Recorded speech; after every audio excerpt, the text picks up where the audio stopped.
Got you a water too, brother. The guest of the hour is here, y'all. The guest of the hour is here, y'all. The guest of the hour is here. He's about to walk onto the screen. Ladies and gentlemen, welcome the incomparable, the superstar actor extraordinaire, Mr. Myles Bullock. What's the doing? Fucking brother right what here. You doing? Gang, you doing push-ups, brother? Hold on. Yeah, bro. Hold on, son. I'm going to you know what I'm saying? I'm going to prison. You know what I'm saying? I gotta get in. You know what I'm saying? Hold on. Months, you know what I mean? You heard? So, you know what You heard? We outside, tap and share. We at 16,000 likes. Let's get to 20, y'all. Yeah. So, ladies and gentlemen, for those that don't know, this is my brother, my homie, my friend. Yeah. His name is Myles Bullock B. Yeah. You've seen him as Slick in BMF. You've seen him in White Men Can't Jump. You've seen him steal scenes in Fight Night. He's also one of the very, very, very few people that I know that are in the Marvel universe. And man, that's crazy, yeah. And he's going to be in the reboot of the classic TV series Prison Break. Yeah, everybody tap the screen, share the live, tell your friends, tell your aunties, tell your uncles, tell your cousins, tell Pookie and them. Go ahead, hop on live. We about to catch a vibe, y'all. Can y'all hear me clearly? We going to jail. Can y'all hear me clearly? I'm going to prison in a couple of months. You know what I mean? I gotta go to prison. You know, we just gonna put on some meditation in the music in the background just to for those quiet moments and all that. But yes, brother, have a seat. Mm-hmm. We vibing, we kicking it. We are here. Oh yeah, ladies you got and the plants. Oh yeah, it had this. I had the aesthetic. The aesthetic. I might bring this a little closer. I got plants. Mm-hmm. You know what I'm saying? Cause I want y'all to be able to see both of us. They got plants. Yeah, you know, that's that's the hustle man plants. Yeah. When he was selling when he was a wedding planner in Martin, he was like, you don't need no real flowers. You can smack them, flip them, and all this. Power share the live out. We also have a special guest that will be joining us. Special guest, are you here? Are you in the joint? Let me see. Is he outside? He is not. He is. Oh, he is. He is. Where you at, gangy? I don't know what's going on. There you go. There we go.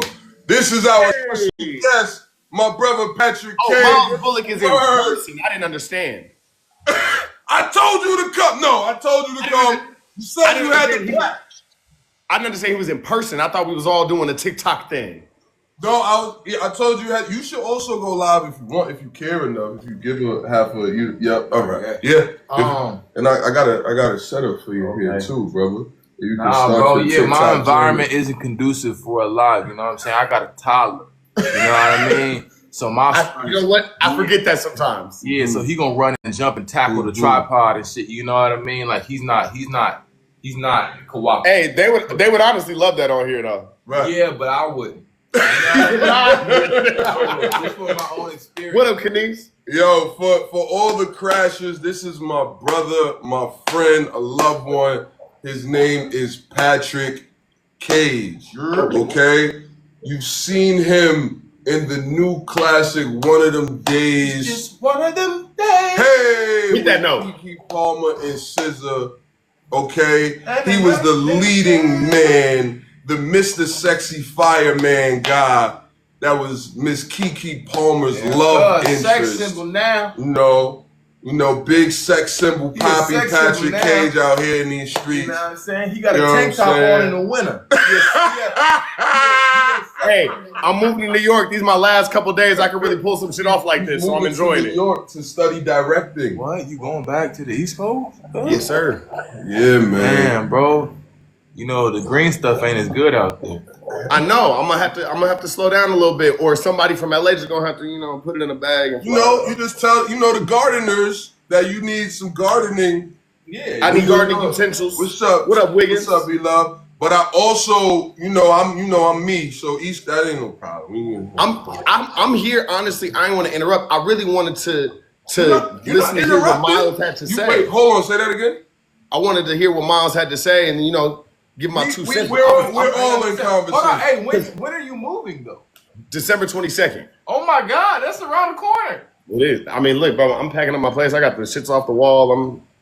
It's boxes and shit. Oh man, and wait, and then Wolf move too? Are y'all? Is the crew disbanding? No, we're moving together. He going to New York too? Yeah, we getting a spot together. Okay. Yeah. And then Lofton's gonna be the only one still here. Yeah. What up, Balenciaga? Message me, Clip. Let's figure it out. So for everyone on Patrick's Lives that's joining us, this is my brother, my homie, my friend. His name is Myles Bullock. You've seen him in BMF. You've seen him in Fight Night. You've seen him in the Vince Staples show. Queen Latifah! This nigga's a generational talent. An incredible action teacher and coach, honestly. Are you going live or no? I mean, I can. Yeah. Okay, cool. Yeah, bro, Vince Staples, you know what I'm saying? Watch season 2 on I'm going to interject a little bit just because Myles did an acting intensive. He definitely stole the scene in season 1, though. Yeah. I gotta say, man, not only is this guy a phenomenal actor, but he is an incredible teacher. He has such a great way of translating what it is that you need as an artist to understand how to step into another role. He finds a way to give it to every single person differently. I think, Myles, we talked about this last time. You just understand that everybody listens differently and understands differently. And you know how to shape your words for each person. And I think it's a quite beautiful thing, man. I appreciate you, bro. Yeah, you know what I'm saying? Like, that's and honestly, dog, that's the best part of the whole acting, coaching and acting thing for me is it's kind of being able to diagnose what everybody needs. Exactly. You know what is happening? Ain't never been live a day in his life. That's why. Yo, I ain't doing all this, bro. Yeah. But you know what I'm saying? On it, all his information. I forgot. Bring fine ass back up in here. Yeah. But yeah, bro, it's basically like one of the things about the whole acting coaching thing, bro, is just that I really love is really dissecting what different people need, right? And better actors, they challenge you more as a teacher, right? Or as an instructor, because then you really have to see, like, if somebody is already great, how can I not get in their way but push them further into their greatness? You know Diva, do you mind moderating today? If you don't mind, if you busy, it's all good. Shit, nigga, you in LA? I got 2 tapes I got to do today. If you want to come coach me after this shit, nigga, you can help push me a little further, nigga. That's nothing, bro. That's what I do. You ask what's my name on TikTok? I'm gonna keep it a stack. I don't even know. Oh, Myles Bullock, be on TikTok. Get at me, Myles Bullock, BMYLE. If you need the proper spelling of his name, it's in my story and also in a recent post. But let's get to it, fellas. We got a nice amount of people here. It's an education information session. Oh yeah. Hold on, let me. Everybody share the live out if you can. We're just talking about the industry. Tapping shit. Where you brothers happen to be from the same city? Let me go ahead and ask the general question just a moment. Where you from, gang? Born and raised Los Angeles, South Central Los Angeles, to be exact. King and Western, 39th and Hobart, the 30s, but the 40s. You know what I'm saying? So I was 39th and Hobart, nigga? Yeah, 39th and Hobart. 39th and Norton. That's fucking crazy. I was just about to say, what part of LA are you Norton, from? Nigga. You was down the street. Literally. That's actually wild. I didn't even realize that. It is crazy, bro. And the fact that we both still alive and we don't talk in gangbang vernacular, it's actually you already know, cuz. No. Yeah, cuz. Hey, you feel me? You know what it is, cuz, and you know what it ain't. And you know what's gonna be on mommy. Yeah, dead homies. You know what I'm saying? So yeah, the fact that, like, honestly, bro, like, I was just worried about survival for my first 18 years. Like, I was just worried about not getting gang banging and not getting shot. You know what I mean? Yeah. What, Patrick, how did you navigate the gang culture in LA coming up as a youth? Honestly, I was close enough without being fully involved. Mm-hmm. I had a lot of friends that were Crips. I had some friends that were Bloods. I mean, like, if you know that Shell gas station on Sundays on it's now Obama, but Crenshaw Rodeo back then, mm-hmm. that was the Blood hangout spot. I'd be there on Sundays, but at around 15, 16, I shot We the Party. So I got like hood fame. So then all the Crips and Bloods, they was like, nah, don't fuck with him. He gonna try and make it out, but nigga, get your ass home. So at around 16, I started to get favor and protection. Granted, I was still getting robbed on my block at gunpoint, but like, wow, is that why you got it on you at all times now? That's definitely a contributor for sure. Okay. Now, bro, I mean, when you 15, somebody says, hey, little nigga, it sounds 4 houses down. You turn around and a homie got a pew-pew in your stomach and he says, empty your pockets. You change your mentality. You gonna empty your pocket. Because I'm going to just say it because he had it on him at a painting sit one day. And I was like, brother, we are at a painting sit.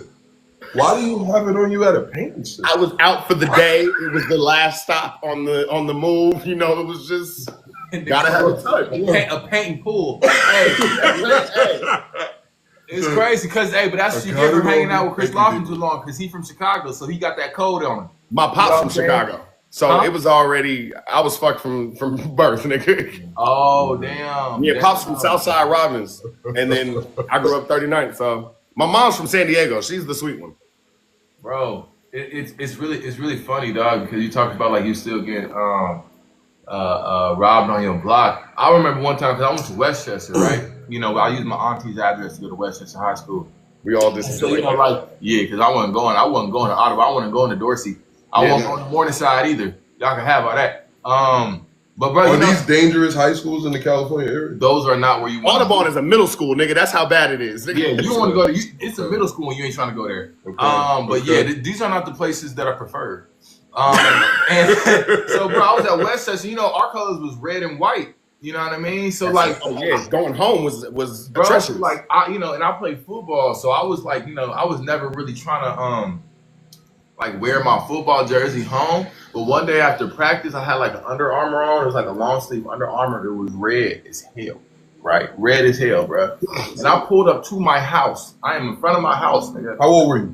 Bro, I was like 17. Okay. Pulled up to my house. It's still light out. My mom just walked in the house, you know what I'm saying? I'm getting my shit out the trunk or whatever. And then I live next to a house full of Crips. All right. So like they were all One second.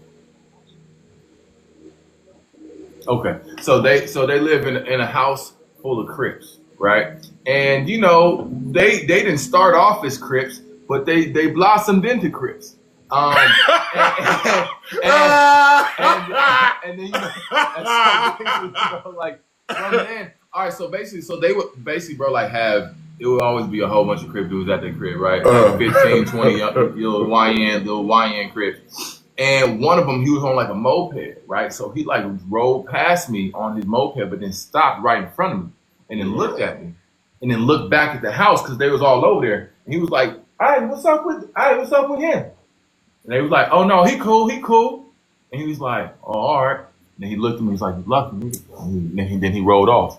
And I was just like, bro, was I about to get got in front of my... Bro, but I will say that is an energy that a lot of the blues hold. They are very rah-rah. They're always looking for things. I felt like that was why the Reds held me down back when I was growing up. Yo, Captain Gemini said, yes, you were. Damn!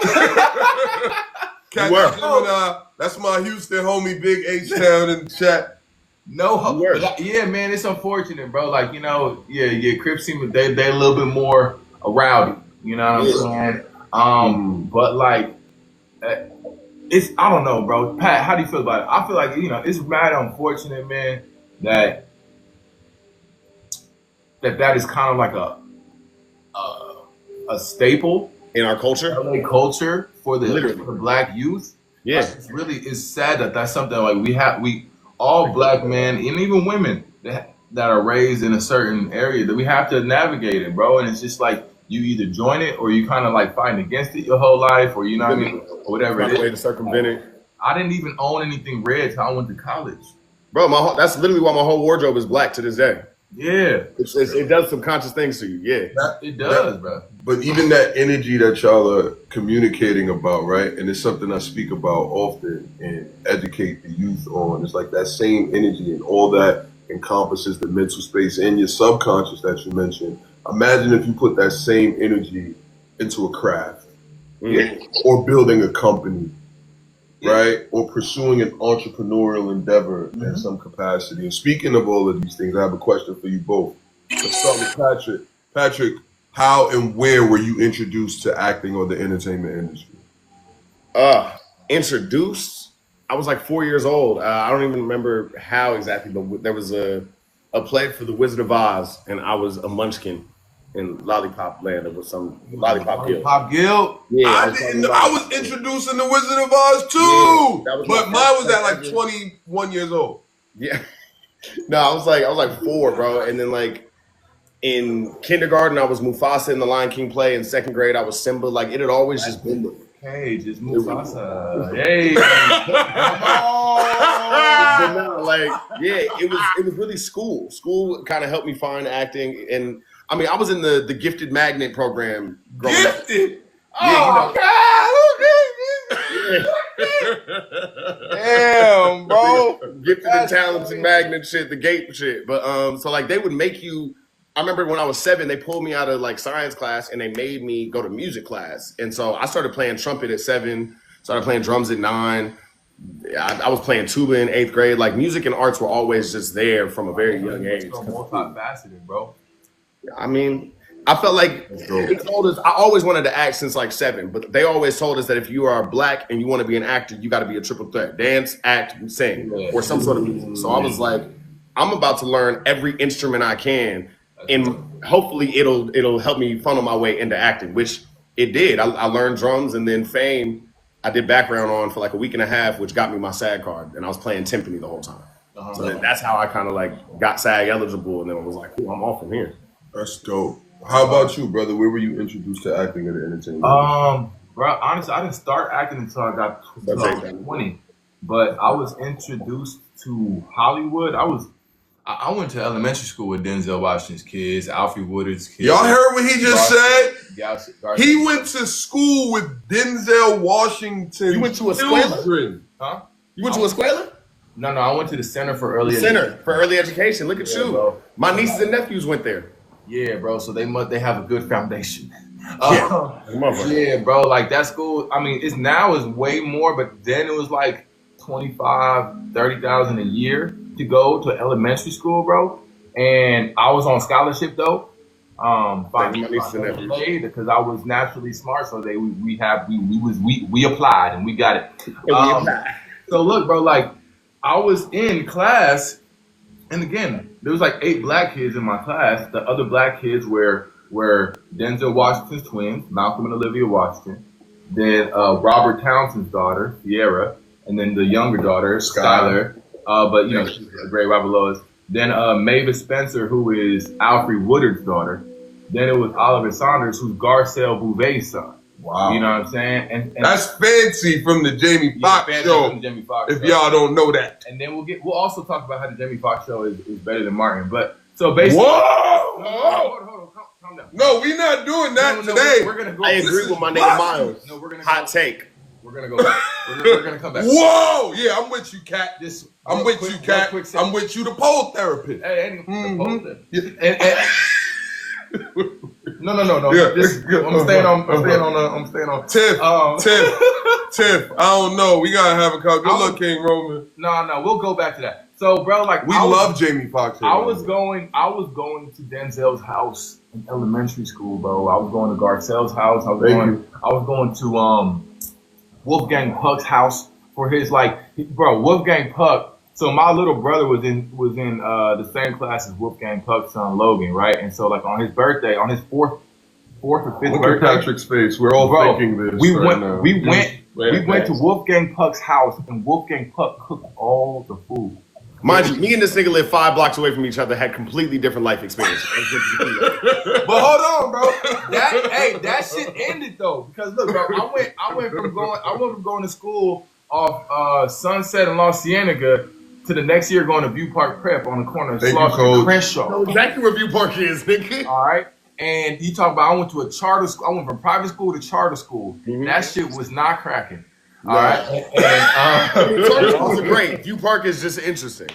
View Park is interesting, bro. And it was a mix of like smart students and then gangbangers that were smart. Gangbangers. Like because you know every set got that got the niggas that could make it out, but Yeah, they the smart apply themselves. You know what I'm saying? But they if they did apply themselves, they would be brilliant. Thank you, coach. You know what I'm saying? Thank you, coach. Oh yeah, that's a big cat. And so like those were the students that were at View Park. What up, James Austin? Bangers, and you know what I'm saying? Lele like the smart bangers. Lele like the smart bangers. The smart bangers go crazy, huh? How my Cali accent, cuz? You need a little work. Oh, okay. It's cool. All right, then. All right. It's all right. Okay. All It's right. hard. All right. It's hard. Yeah. You know what I'm saying? R, it's just like, it's got to kind of all one. It's just, you really just got to get the R and the T at the end. R. You know what I'm saying? You don't really hit that, you know. Nigga got an eye on it at the end. R. All right, nigga. It don't really come to a T. Don't really come to a real. So yeah, Pat. Like I was introduced to it, and then I kind of went away from it because I wasn't interested in acting. I never thought about being an actor. I didn't really think that I could do that. Like I saw Denzel's house. I said like, this is dope. His son's bedroom is bigger than my living room. But I don't know if like I never thought about me doing it. You know what I'm saying? And but I started acting when I was 20 in college on accident, just because I did so bad in my freshman year of college, because I didn't know that I was gallivanting for lack of a better term. What did you go to college for? I went to college for mass communications and journalism. I was going to do that, or I was going to try to be an architect. But then I found an architect, you got to be very proficient in math. And let me tell you this, trigonometry. That ain't your thing. And I was great with geometry, but once we got to like algebra 2 and trig. Malcolm Mays, what's poppin', G? Malcolm Mays, that's a good brother. Malcolm Mays, peace, King. Great dude. So yeah, bro. So basically, what's happened in my freshman year of college, I didn't do nothing. So then it made it to where I couldn't register for classes the next semester until like they was pretty much all gone. So by the time the school year started, I only had 9 units. I needed to get 12. So I went to an orientation, and this professor said he had classes that were worth up to 3 to 6 credits. So I emailed him. I said, yo, I need some units with the group. He said, yo, all my classes are full, but I'm doing this play, and an actor just dropped out. You can come sit in a rehearsal, and if you're down to do it, I'll give you 3 credits to do the play. I was like, for sure. So I sat in rehearsal. I was like, yo, this seems cool. And then I did the play. Now, in that play, that director, he was really big on making things feel real, right? So like, bro, we had PT. So I did the Soldiers play. It's called the Soldiers play. Oh, right? yeah, I know. Oh, yeah. And so Soldier Stories, movie, they got all the things, right? So, bro, the first hour of every rehearsal, we did PT with a real drill sergeant, with a real drill instruction. We learned how to marching cadence, you know what I'm saying, do a real about face. We was doing the physical apathy tests and everything like that, like for that the military dudes were doing. We were doing that once a week. And then when the show started, we had segregated dressing rooms. So the white actors would be in one dressing room and the black actors would be in another. So we wouldn't see each other until we were on stage, and they was calling us, you know, NIGGER and all that stuff. And we, you know what I mean? And so it really created a dynamic that I felt was amazing, bro. Like I really loved immersing myself in the world like that. And then after that, I took the acting class and then changed my major, and then the rest is kind of history. You know what I mean? So it's been like a long, drawn out journey. But when I started acting, I look back at my time, like in elementary, when I was around Denzel and was around all these actors, Robert Townsend and all that stuff. It's like, damn. So I guess the seed was planted. You know, Shay, we're gonna be doing live Q&A at the end. So everyone viewing, hold your questions. Write them down in your notes or on a pen and paper. And at the end, we're gonna be answering all questions. I have a question for you both. I brought it to you on the last one first, Pat. I'm gonna bring it to Myles first on this one. In 2025, do you think formal acting training is necessary? I do. I think getting as many reps as possible is necessary. Because what most actors lack is experience. We all have the eagerness, we all have the belief, and we all kind of see ourselves as the person on the marquee, but most people don't have enough reps to actually carry the story and like, you know, carry a show and know what it's like to go 8 episodes with the same character, like to go 8 seasons with the same character, or know what it's like to you know, rehearse the same scene for 6, 7, 8 hours, or for one rehearsal to be on 3 pages. You know what I'm saying? So it's just like, or sit in the tech rehearsal from 12 to 12. You know what I'm saying? For theater, like I think that it's just very important to learn as many approaches and ways in to the character and to the world as possible, and see what really makes you click. And I think it does make it harder to kind of like piecemeal your education, right? Like, you know, just with a whole bunch of like random classes and everything, but you have to do your best to just like find some classes that you really feel like expand your wealth of knowledge and also challenge you personally. You know what I mean? But so I for sure think it's important. Patrick, what are your thoughts on that? Just to repeat the question, do you feel like formal training in acting is necessary in 2025? I do.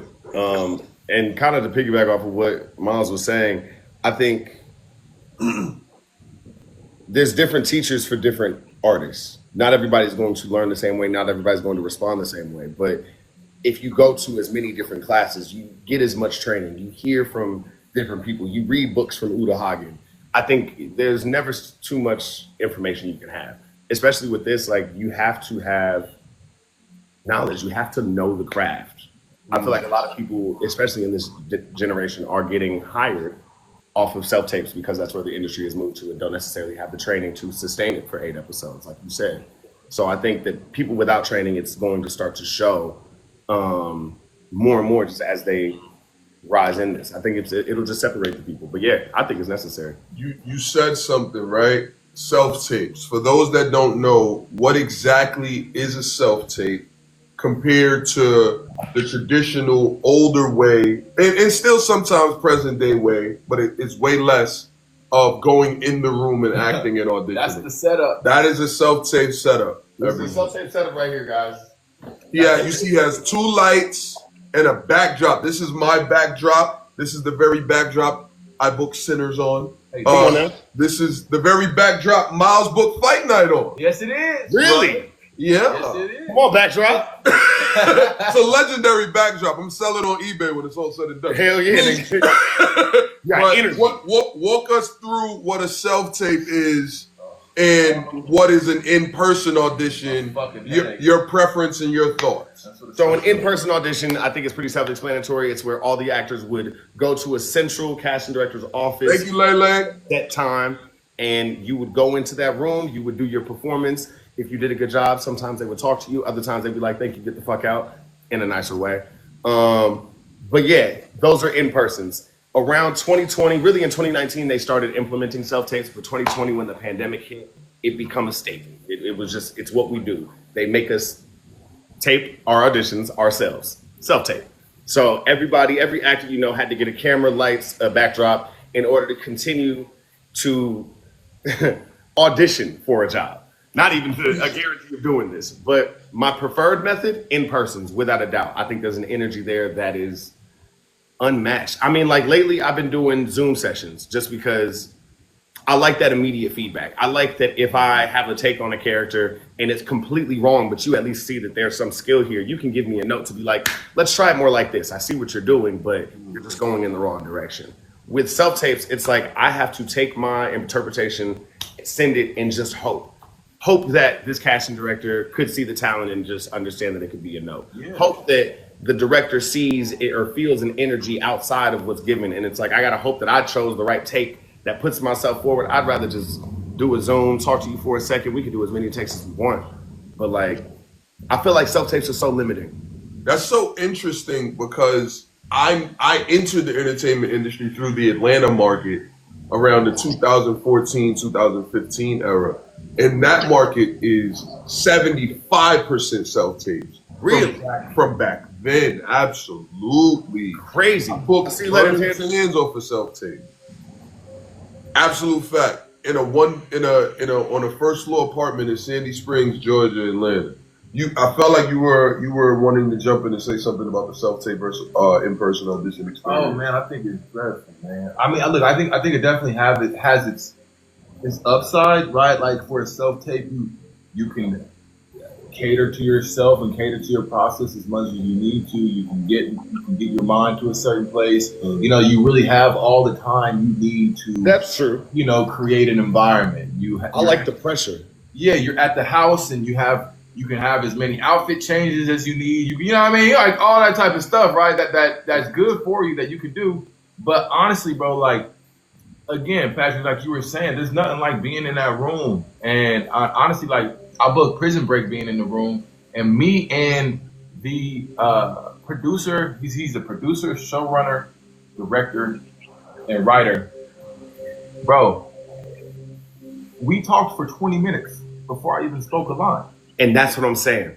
Sometimes the energy can speak before you even do it, and then it's like, it's just like they really want to know, like, are you a human?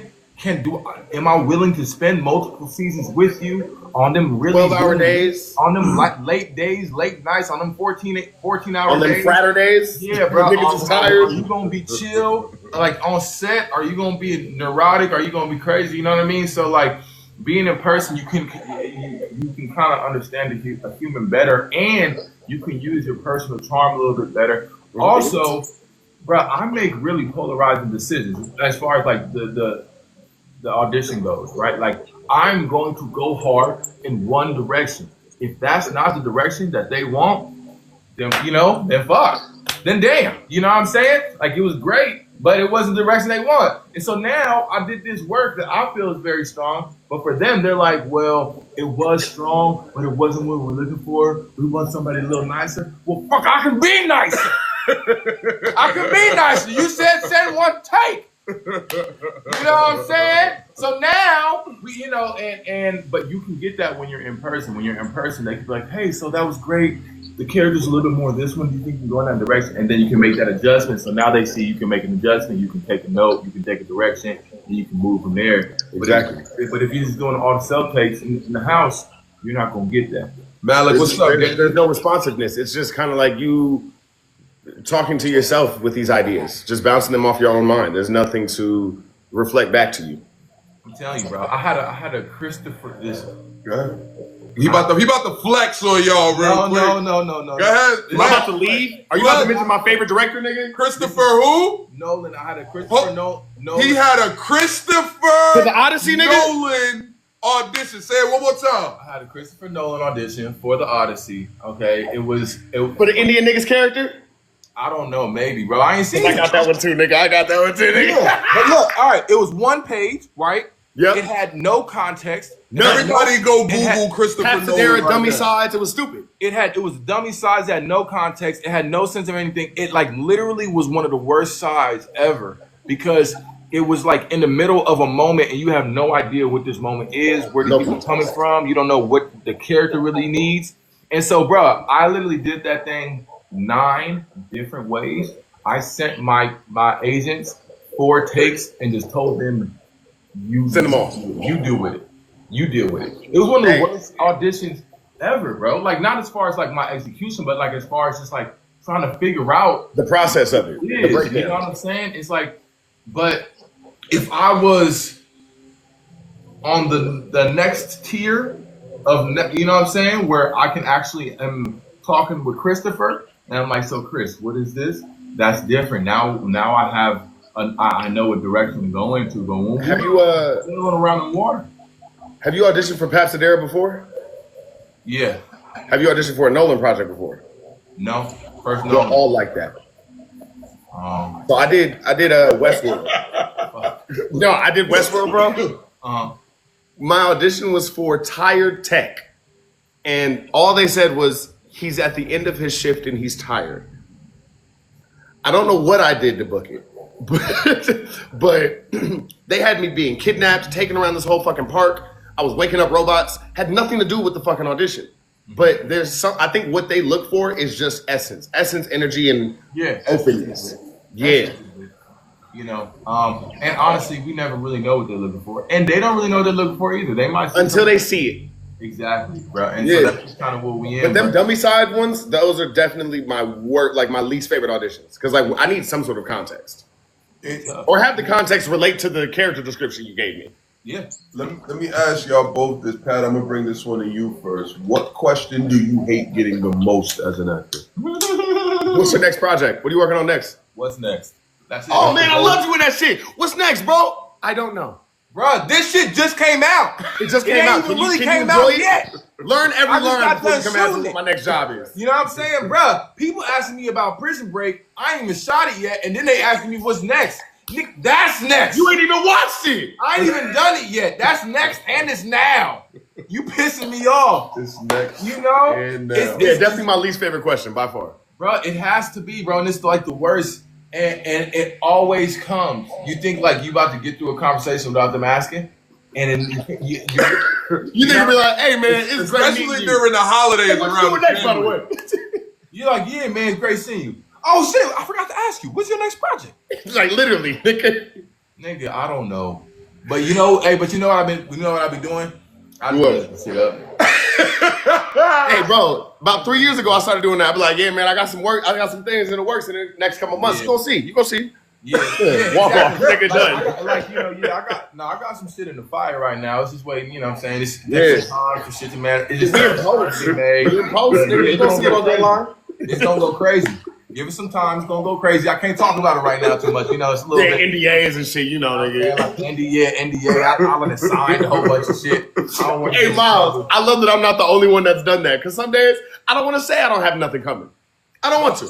I never want to say I have nothing coming. So damn. What happened? So what's next, nigga? I don't know. Nigga, shit. You got a job? Yeah. He said, you got a job? Yo, Shay said, tune in next time on Dragon Ball Z to find out what I have coming next. Real Malik. What up, Rio Harris? What? All right, now, question. I'm going to bring it here this time. How important is living life in between acting, or should it just be a dedicated focus on craft? Well, look, bro, I did the craft, and that shit drove me crazy. You know what I'm saying? Because like this shit don't love you back.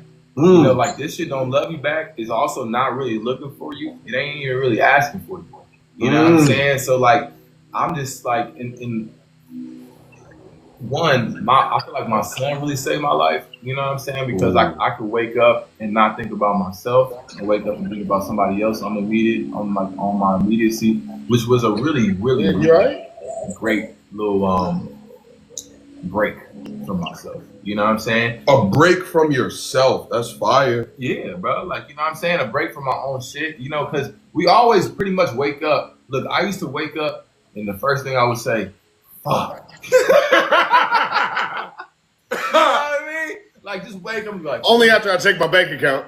Yeah, you know what I'm saying? Like, wake up, look at my email, look at the emails that I haven't gotten, look at the calls that I haven't gotten, think about the projects that are going out there, go on deadline, look at all these projects that are being made without me. Then go on IMDb and look at all these motherfuckers' points that's going up and mine's going down. For everybody that doesn't know, by the way, Deadline is like the entertainment information news outlet. Most credible and prominent things that are moving in Hollywood, us actors go to Deadline and look at it. This is when shows get greenlit, when shows get canceled, when major announcements about a project or an actor booking a project. All of that information is on Deadline. Pat, go ahead. No. But when I was a greener actor, I would go on Deadline thinking I'm looking for projects to try and tell my manager to look at, but I didn't realize that Deadline is a year late. Sometimes Deadline is 2 years late. Sometimes it's done. It'll already be made, and they'd be like, blah, blah, blah, adding 3 more cast members, but the show was shot a year ago. And you there thinking like, hey, can we look into this? I just saw this on Deadline. And it's like, nah, bro, that shit was made in 2019. It just ain't came out yet. Bro, I did the same shit. So yeah, bro, but it's very important to live life, bro. You gotta have, you know, make friends, find a community. You know what I mean? You gotta find habits. Like I'm really big on this like fitness and working out. And no, everybody don't have to have a 6-pack and be fucking 100 pounds and skinny and shit. But I think everybody should have facility over their body. You know what I'm saying? Because you just never know what they're gonna ask you to do. Pick yourself up, run, pull up, whatever the fuck it is. So you just need to be able to do the basic shit. And then literally I was taking drawing classes, nigga, taking cooking classes, bro. Like just doing shit I like doing. You know what I'm saying? Patrick over here playing 10 instruments. Like you look, at any point, like bro, you gotta do shit that you like that brings you like peace and like joy and stuff like that. Like cooking brings me joy and folding clothes too. Folding clothes, bro. I like doing laundry. Like, hey, at the end of the day, like nigga, you gotta do this is my real friend guy, actually. You gotta You like folding clothes, brother? Because I got a bunch. Nigga, I ain't folding your clothes. He said, I ain't go to jail. I'm moving, bro. Help me out. I fold mine. You know what I'm saying? It's cathartic. I enjoy this.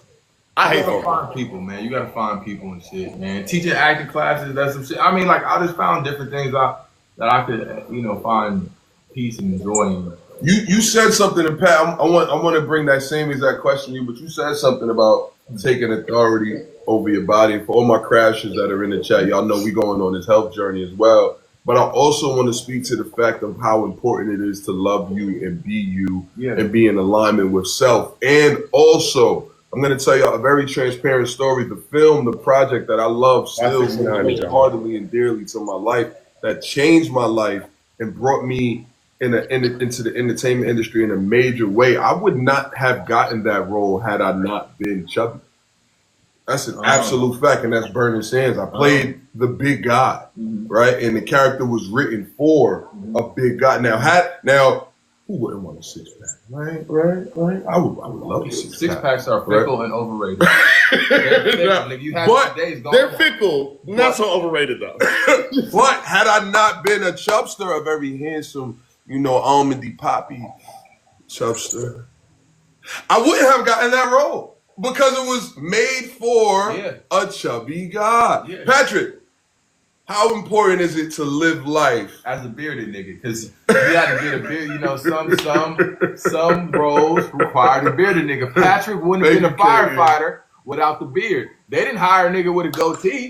They hired a nigga with the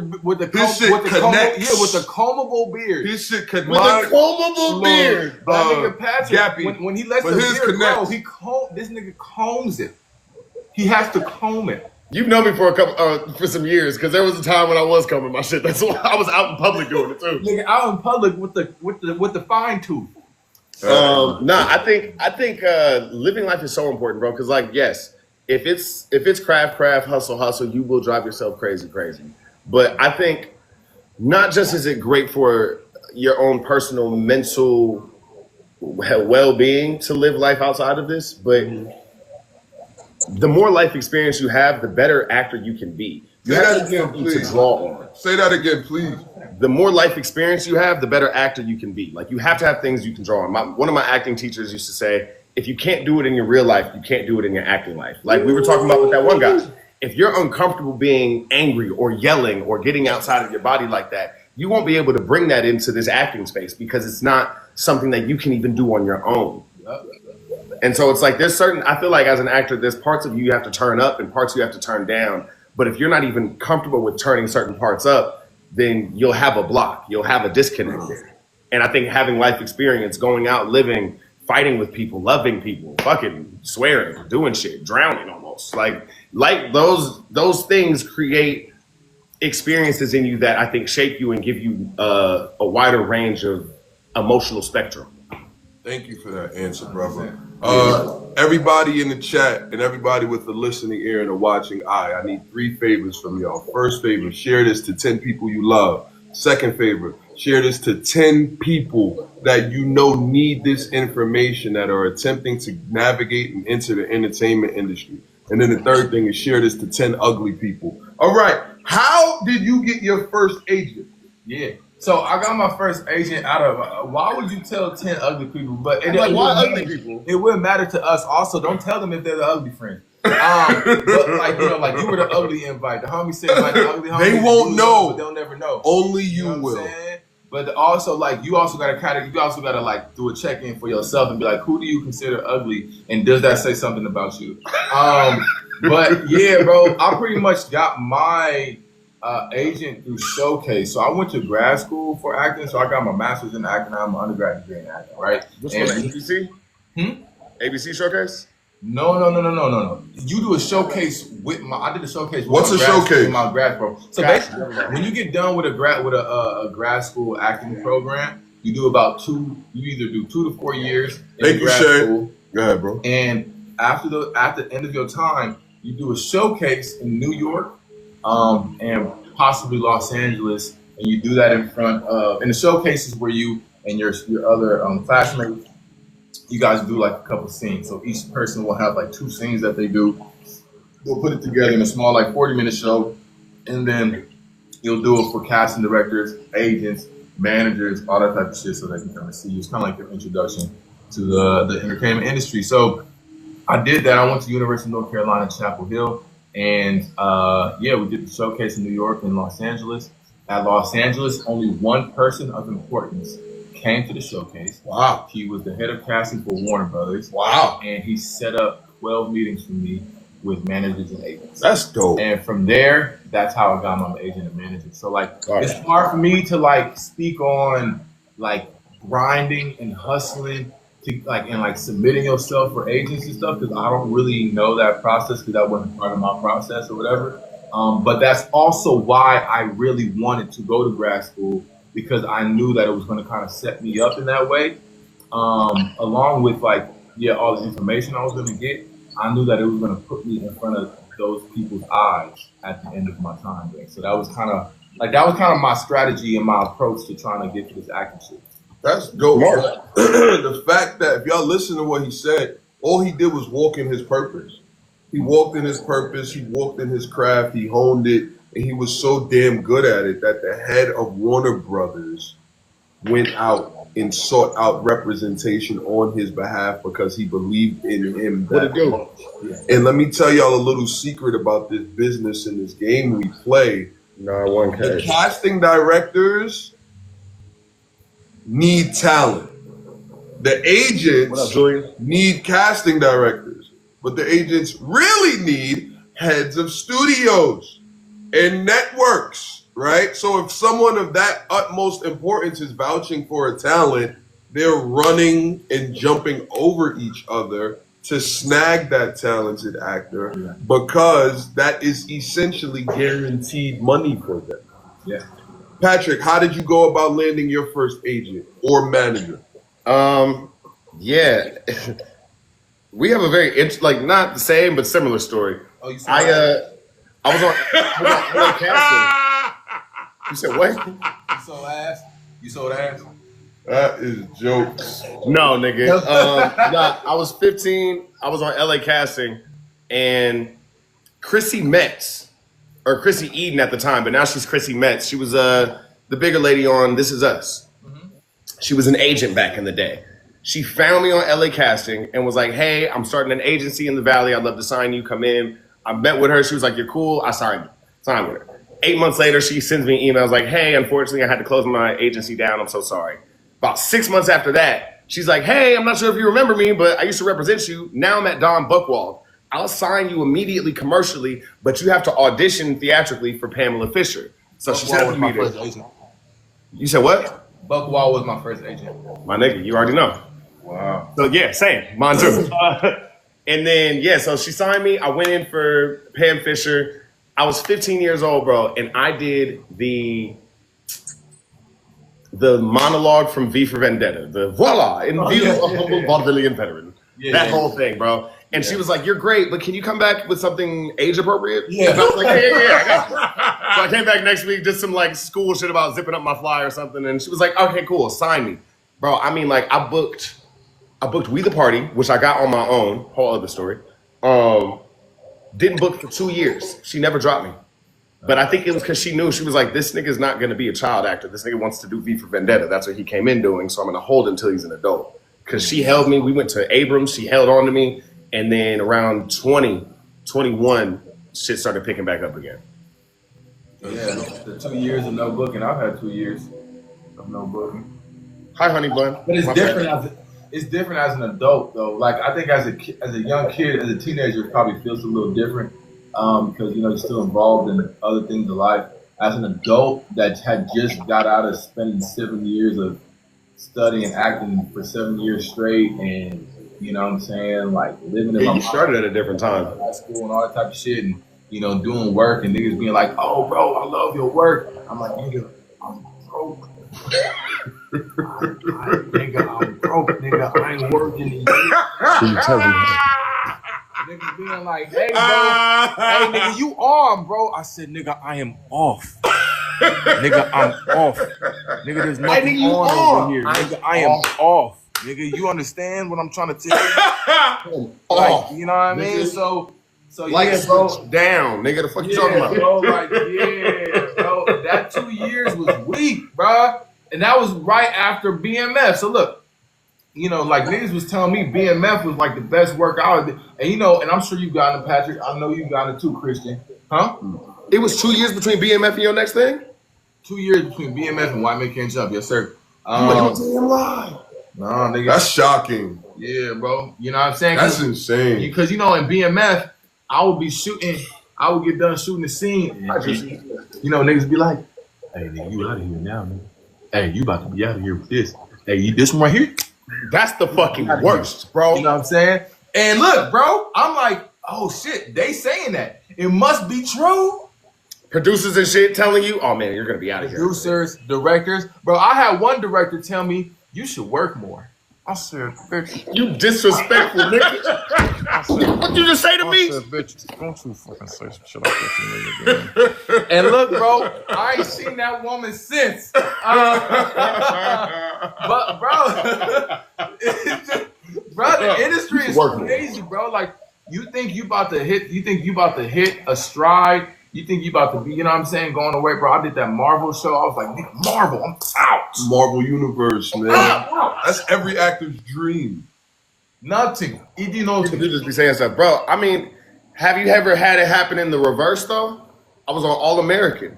I had a producer come to me after I only had 2 scenes in that fucking show. The barbershop scene and the scene where I died. Did the barbershop scene Thursday. Monday, after the weekend, do the dying scene. A producer, white man, we on Normandy in like 74th, bro, like deep. This producer comes up. He's like, hey, you're Patrick, right? And I was like, yeah. He's got a cast on his arm, broken hand. I was like, this guy's weird. He's like, hey, I'm a producer on the show, and I just wanted to apologize to you. Sorry for killing you. We didn't know you'd be this good. That's great. That's so funny. I was like, thanks, but nigga, It also means nothing. Nigga. what the fuck does that do for me? Now I have no job. I did Now one I- episode. That's it now. It's gonna take y'all 2 months to pay me. This Hey, shit is Luke, crazy. hold your questions to the end. Actually, if you want to go on Christian's side, drop them over there. Yeah, we're gonna be. We're gonna answer all questions unless one of these busy, talented friends of mine has to jump. But I'm here, dedicated. We chopping it. We It's grinding. Saturday, nigga. I ain't got shit to do but pack and throw shit away. Outside of all things traditional, what is the boldest swing at getting a goal accomplished in this entertainment industry that you've taken? Shit, bro. You got it. Go. I'm back. talking. You know, you got it. You got it, Pat. I write letters, bro. If like I really, really want something, I will write a letter to the production team. And so for one of them days, I Wow. very connected to it, obviously. And This was pretty odd.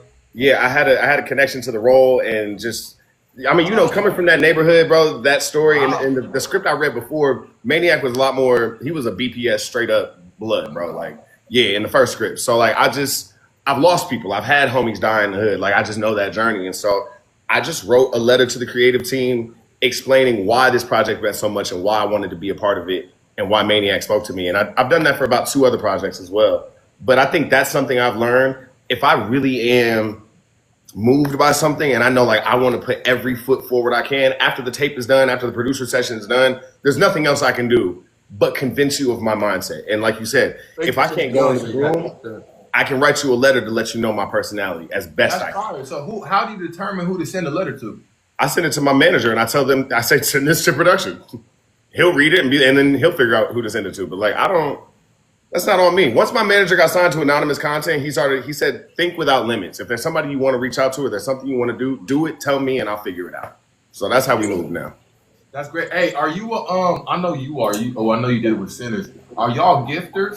Y'all give gifts? I'm a big gift like at giver. the end, like at the end of But the I don't like, give just the gift to do it. If I was impacted or I gained a relationship or if I was inspired by someone and I'm genuinely thankful or if anyone moved a mountain on my behalf, that's when I'm sending a gift.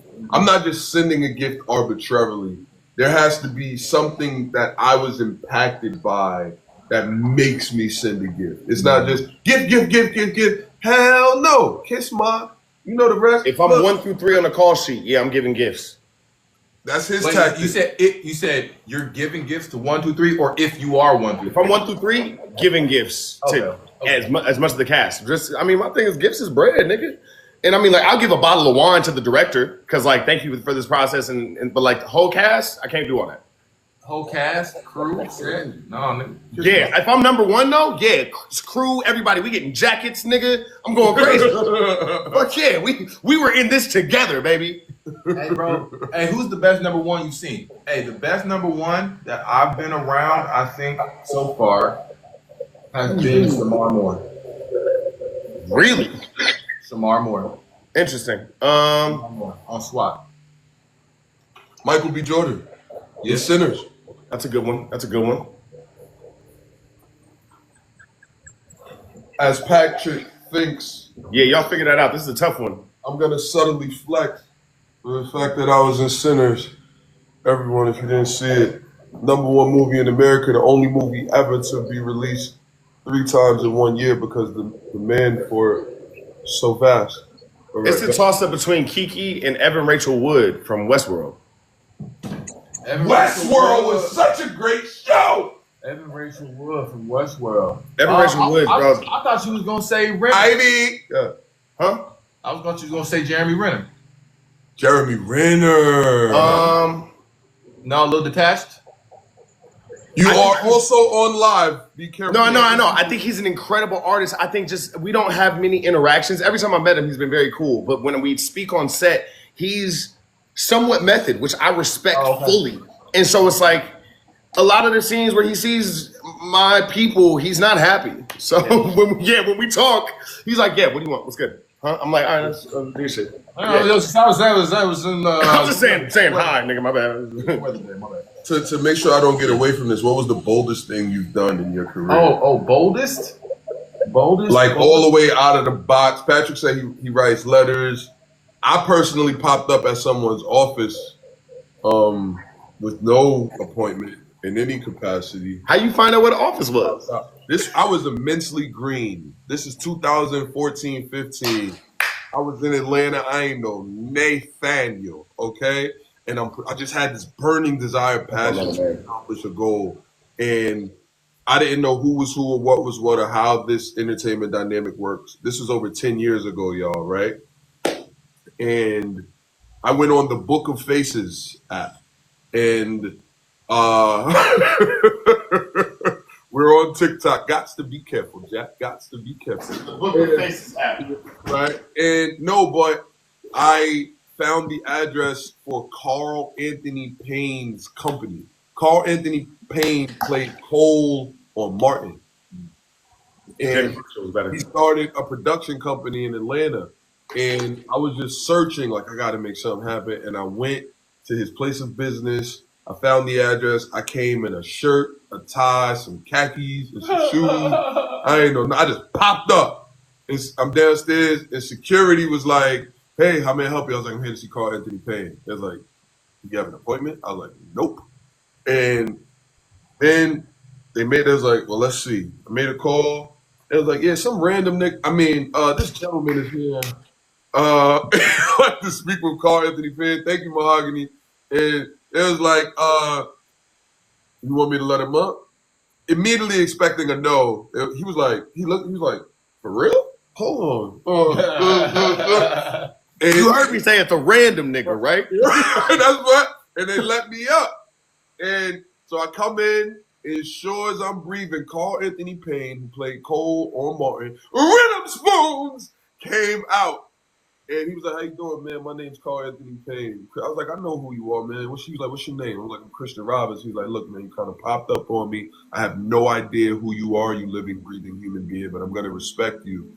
I have a slew of meetings. If you feel like waiting, I'll speak with you after." I was like, "Bet." I sat in the lobby for like 4 hours.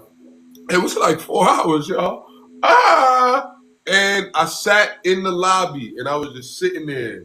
And what Drake said in 2007, I sat in the lobby of Motown and waited.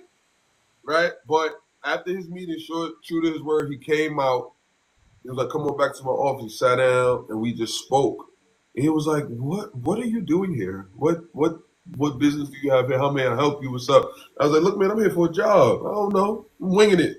Just a young, hungry actor trying to figure it out. Found your address on Facebook. It's public. Not like I stalked you. You came up and your address to your business was there, brother. I'm winging it. But he gave me some game and he kicked it with me. He was like, look, I respect the ambition. I respect the hustle. However, next time, make an appointment, bro. Yeah. He was like, make an appointment. He was like, we'll be in touch. Swerve was not in touch. But I learned a very valuable lesson, and I appreciate that he took the time to speak with me, especially in hindsight, in knowing what I know in the game today. I should not have done that, but I'm glad that I did to get the experience. I got a And that's question. an example of something bold that I took a swing at. Yeah. You said you wanted to say something? I have a question. Oh, of course, brother. What's up?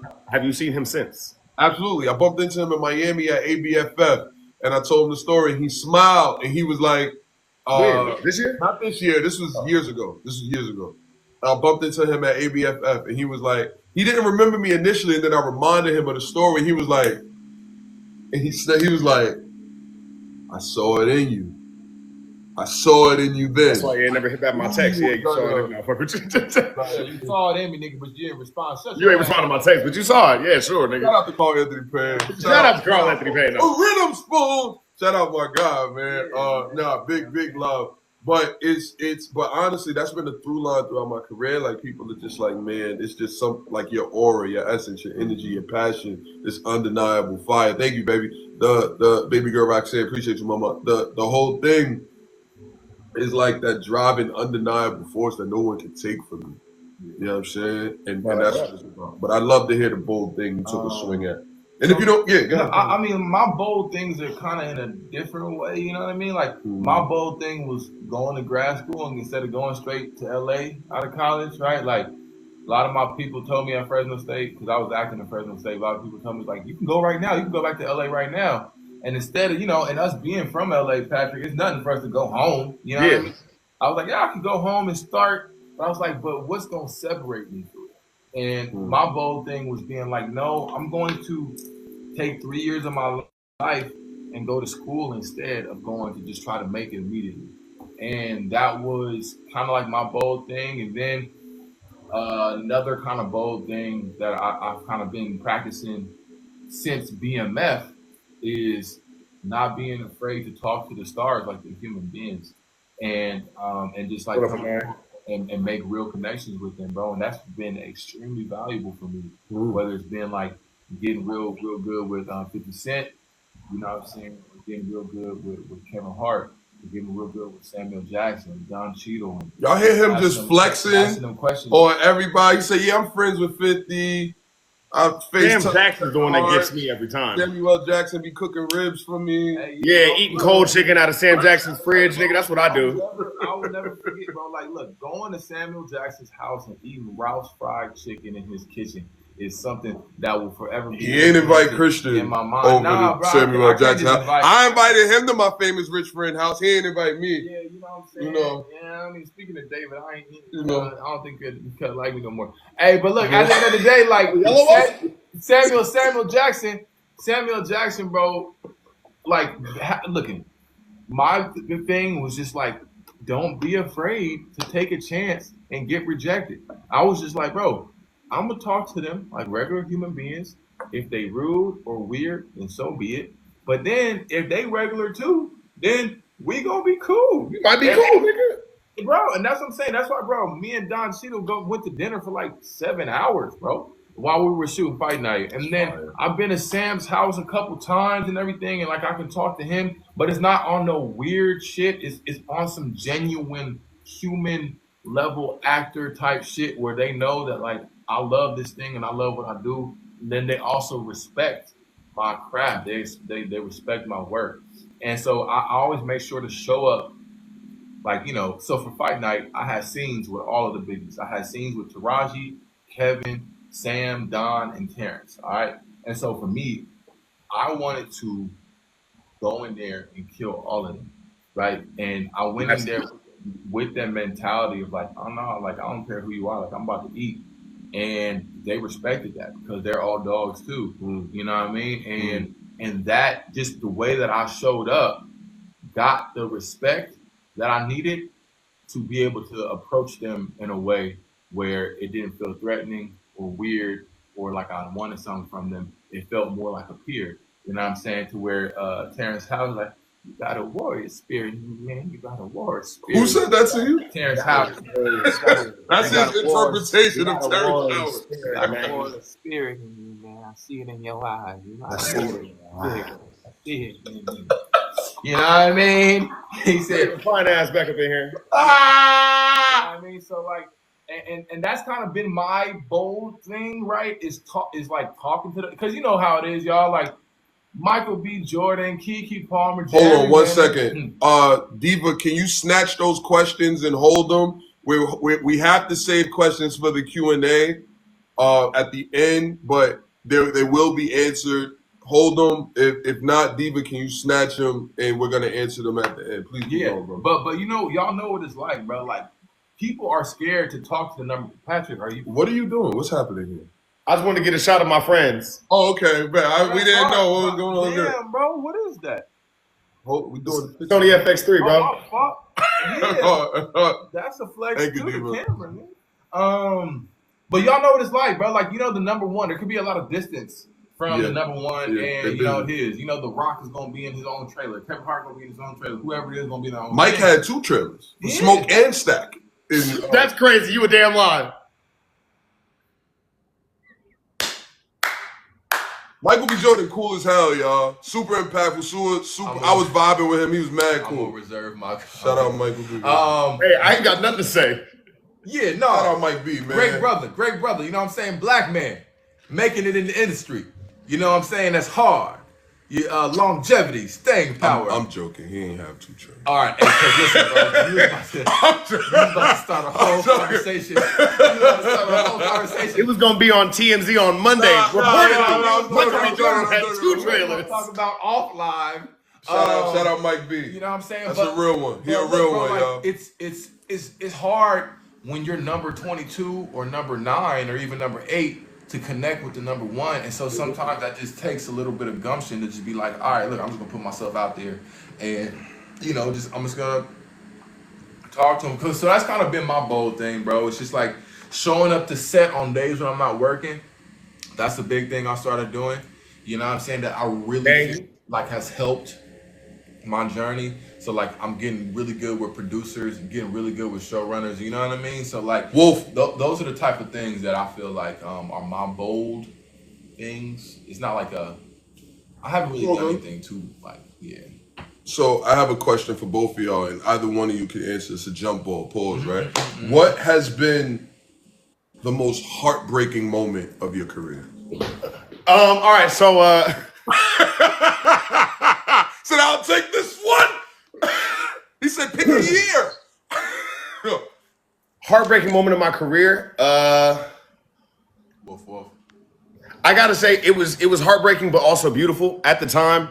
I don't know if y'all knew this. Christian, you might have known this, but I was on Station 19 shooting this role where basically this guy was dying. He found out and he was having this little like drunken episode venting about his father that had passed and how he just wanted to die too.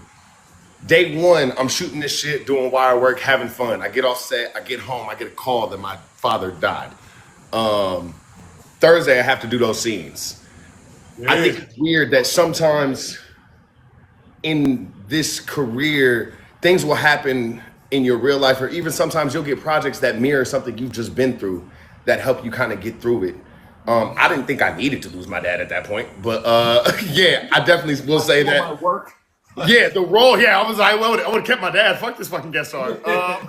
But losing my dad definitely. I mean, in that time, it was. I'm not gonna lie. I remember being on set on Monday, being like, I don't know how I'm gonna do this shit on Thursday because like I just don't have I don't have anything for this. And then by Thursday, I bawled my eyes out. Nigga, what do you mean? I had a full cathartic process. Like that was. I think that role though, because I don't know if I would have been this far along in my grieving healing process if I didn't have to go through so much in an intensive first week of that transition. But I definitely will say that was by far the most heartbreaking thing in this industry. I mean, because look, we all acting is in itself a selfish pursuit, like in its own, like in the microcosm of what we do. But then, like when you look out at it, like we really would love all of our people to be there when we have our successes. You know what I'm saying? And like that's one of the things that I find heartbreaking in this thing. It's just like we do all these things and we're trying to make all these strides to get to a certain place. But let's say, we get that Oscar in 10 years or 5 years, whatever it is. Is it going to mean the same if all of our people aren't here? Is it going to have the same weight if our folks ain't around to celebrate it with us on all type of shit? So, man, love to you on that because, bro, like I've lost, I think we've all lost important people in our life, in whatever level it's at. And like let's say like White Men Can't Jump, right? White Men Can't Jump was my first job where I wasn't like shooting somebody or being a villain or being mean or being rough or whatever, you know what I'm saying? And my grandmother was alive when I shot it, but she was dead by the time it came out.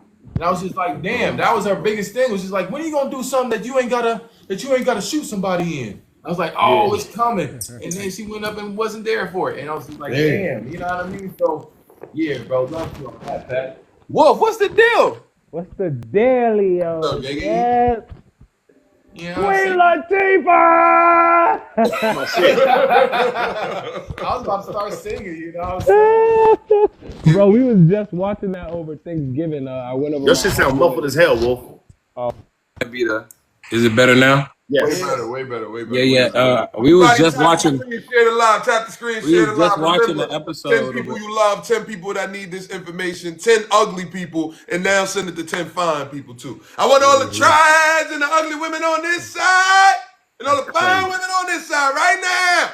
All right, guys. That's insane. That's an insane call out right there. But no, we was just watching the episode over Thanksgiving. I put my homeboy's family on it, bro, and then we got to episode 2, and everybody dead ass took out their phone and looked you up, bro. They were like, bro, who is this guy? Like, who is this guy? I appreciate you, bro. Hey, still to this day, I feel like that episode of Vince Staples is one of the funniest things on television. Like, bro, I really feel like that, bro, and not because I was in it. I just think that situation. I just like that's just a crazy ass situation. Rochelle Farrell, nigga. Grab you on Rochelle Farrell, bro. That shit is so Rochelle Farrell, nigga with the flowers. Nigga. and then Can you hear me? Are you there? Yeah. We know your whole shit, bro. The reaction where he said, y'all heard that? All of that was improv, by the Facts. way. With the flowers, Facts. the Rochelle Farrell. Every time I call All the of Louis it. Vuitton a different name, like the Louis Vuitton, you know what I'm saying, or the Louis, or the Louis, you know what I'm saying, like all improv. And shout out to Vince for letting us play. I was just about to say, bro, shout out to Vince for letting like saying, shout out to Netflix and everything, but for him saying Netflix and let these niggas do what they do, because all that shit was improv, nigga. The R. Kelly shit was improv, the putting the draw improv, the putting the draw 2 back in the sandwich, improv, everything was Vince is sleeping right now. All that improv, everything was improv. And we had a shout out to Vince for getting real good actors, like good actors on the show too. You know what I'm saying? Like y'all did y'all thing, man. Organic. But no, I had came up because y'all were talking about heartbreaking moments in this industry. And I always tell this story about the time where like I had went out for Batwoman. It was Batwoman on CW. Oh, the long walk home. The long walk home. This is what I be telling people.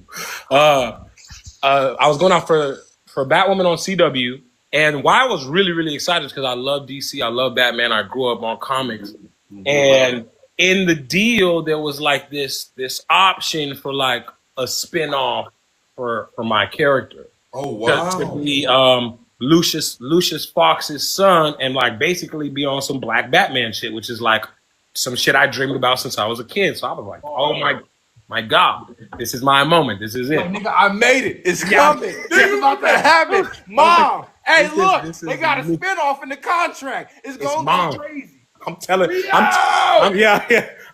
the hood. I'm telling niggas I'm about to be Black Batman. I'm like, You start counting money. Hey, you start counting the episodes with the dollars. What? And start putting.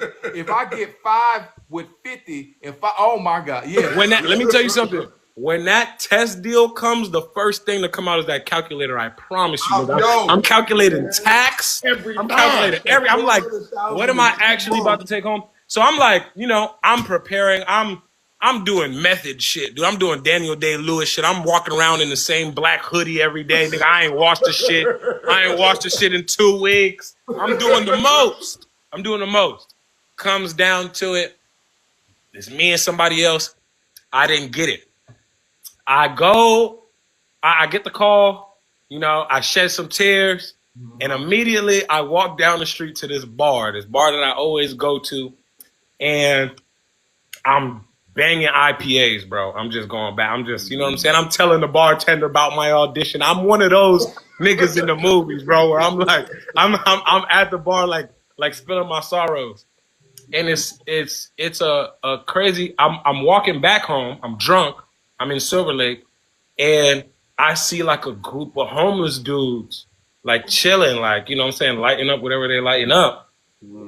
And I immediately stopped crying, like stopped feeling bad, because I was like, yo, like at the end of the day, like I'm doing what I would love to do. Like I'm fighting for what I love, like, and I'm failing for what I love. And then after that, I immediately started laughing really fucking hard. All the way to the point where I got home, my niggas was like, bro, what got into you? And I was like, bro, what if all the homeless people in LA were really actors that just took long walks home and never got home, nigga? What if I just pulled over to the side of the street and was like, matter of fact, let me hit that. I'm feeling so crazy right now. Let me hit that shit, bro. And I just stayed there. And I was dying laughing at that, but it's a real, like, it's a metaphor, because I feel like we are in a city of dreams, a city of hopes. We're also in a city of broken dreams, bro.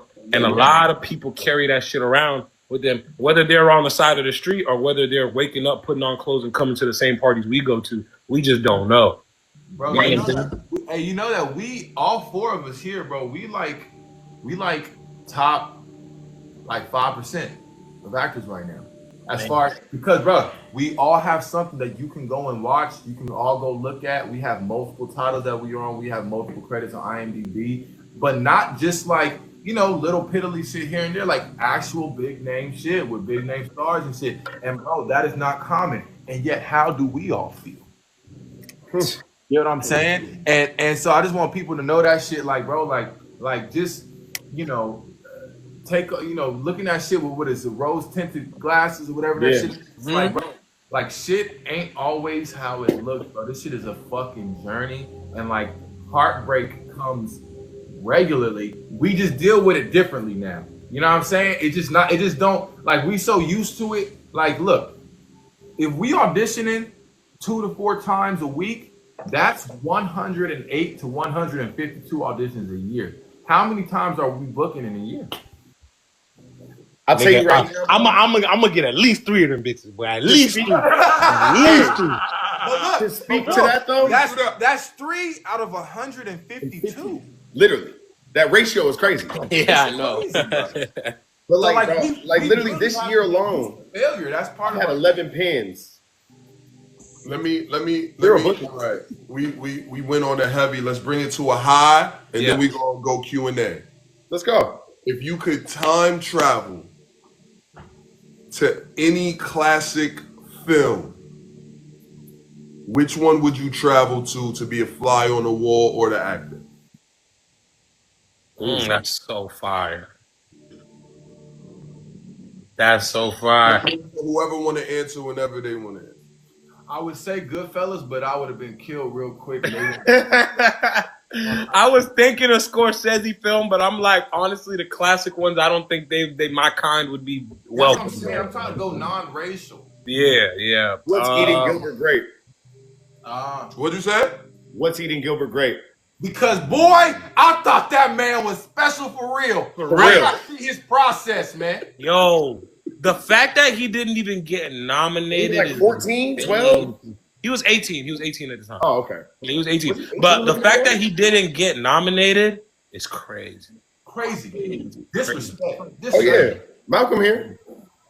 He did get nominated. And this is, obviously it's what I just said, but I'll go back to The Dark Knight fully, bro, because to see a Christopher Nolan production, to see something that high level, that big scale, and then to be a fly on the wall to watch Heath Ledger tap in the way he tapped in is like, I think that was a special moment in just the history of life itself. You know what I'm saying? Hey, Wolf, apparently he did get nominated for that. He was one of the youngest at the time. Oh, yeah, he got nominated? He got nominated for... Well, then the nigga should have won. They played him, bro, because... y'all, that was when it started, of them being like, nah, nigga, you gonna wait till a bear whoop your ass. Right? You know what, bro? I would have to say, I mean, like, it's not that far back, but Inception, bro. Like, you talk about Christopher Nolan. Bro, Inception is really... I feel like one of the best movies ever made. Ever made. And like to have Tom Hardy. Yeah, come on, bro. To have Tom Hardy and Cillian and nigga. Bro, everybody in there. Bro, like everybody there. Tom Hardy and Leo are two of my favorite Caucasian. Bro, Tom Hardy's that nigga. Like Tom Hardy's really him for real, bro. Like if you know me, you know like I'm a Tom Hardy fanatic. Like I'm a real life. You seen Bronson? That nigga. You said, bro, of course, bro. No, not you, Miles. Oh, I ain't seen Bronson. Watch Bronson, nigga. Oh, crazy. One of Tom Hardy's wait. Have y'all seen Lawless? Yeah, Lawless. Yes. Hey. Tom Hardy, he don't even really be in the conversation. Even like Havoc, and even like somebody like bro, like Tom Hardy goes really crazy, and I would just love to have seen the dynamic between him, Christopher Nolan, and Leonardo DiCaprio. Them just like playing off each other and seeing like because bro, like they were really eating, and then having what's homie name? Cillian Murphy, like brother, like what are we talking about? Yeah, crazy cast, crazy. Tom Hardy is your favorite actor's favorite actor. That's what I be trying to say because, like, bro, like if you know type shit about him. Like, he's really like. I would pick two. Miles just asked me if I had one. I would pick two. Yeah. One would be Troy with Brad Pitt. Whoa. Today is not a day for Let me tell you something. Let me tell you. One of the craziest bars they dropped in that movie to me was when Hector went into that thing, he chased Achilles, and then he was like, wait, you're not gonna kill me? That nigga said, it's too early in the day for killing princes. I was like, what the fuck? Who says shit like that? He said you won't have eyes tonight. You won't have ears or a tongue. And you'll roam the underworld. And they'll all say, deaf, dumb, and blind. Yeah, dumb and blind. And this is the fool who thinks he killed Achilles. Bro, that movie, that's crazy. That's my favorite role from Brad Pitt. Me too. Well, that and Meet Joe Black. I feel like Brad did whatever Denzel did for Malcolm X for Achilles. I was like, Brad, did you summon this nigga or something? Bro. I was like, this nigga is really Achilles. Yeah, he really was Achilles in that motherfucker. He said, you know what's waiting there? Beyond that beach. Immortality.